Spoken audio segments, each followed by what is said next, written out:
Oh, Nay, saan pupunta? Saan punta nyo? Ha? Saan punta nyo? Saan po punta nyo? Yan, sa labas, titingin ako ng, bibili ako ng benting saging. 20 pesos na saging. Saging na tunda. Hindi kayo nagtinda ngayon? Hindi kayo nagtinda? Ha? Hindi ho kayo nagtinda? Bibili ako ng saging pang ulam. Saging ang ulam nyo? Hindi ho kayo nagtinda, nanay? Hindi na. Linggo eh, Ay, linggo. naglaba. Mahina pa ako. Ako ay nabalis ng aking apong walang hiya. Dinala ko sa ospital, dalawang ospital. Yung pala naman nabalis ako. Nabate? Nabati nyo? Nabalis.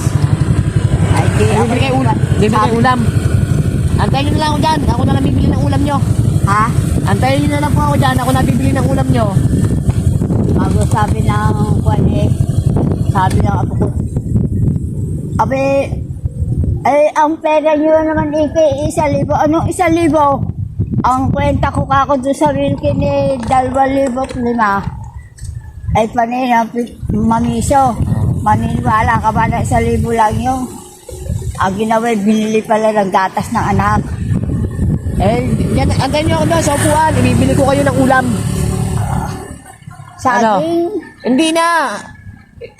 Isda. Gusto nyo isda? saging na tundal. Ano po? Nay.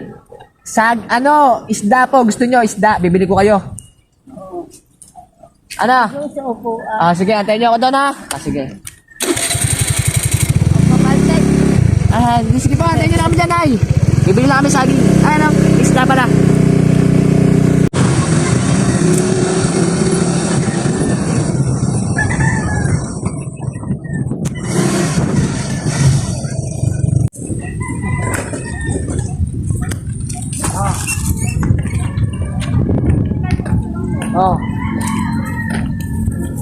May saging na.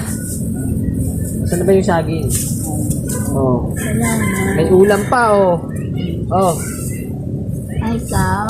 Ay, sige lang, Kami may ulam pa sa bahay. Nawayan mo na. Lalawayan ko kayo. Sige, lalawayan ko kayo. Uso pala yun. Laway. Kayo ba ilang taon na, nanay? Ilang taon na po kayo? Si Tentay Mede. 69? Birthday ko noong Miyerkules. 79? Birthday nyo na Miyerkules? Hindi nyo ako naimbitahan. Ha? Hindi nyo naman ako inimbitahan. Kayo maggagabi na. Uwi na po kayo. Oo.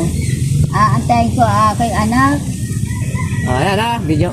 Ito, isdang yan galunggo. Ay, walang ulam.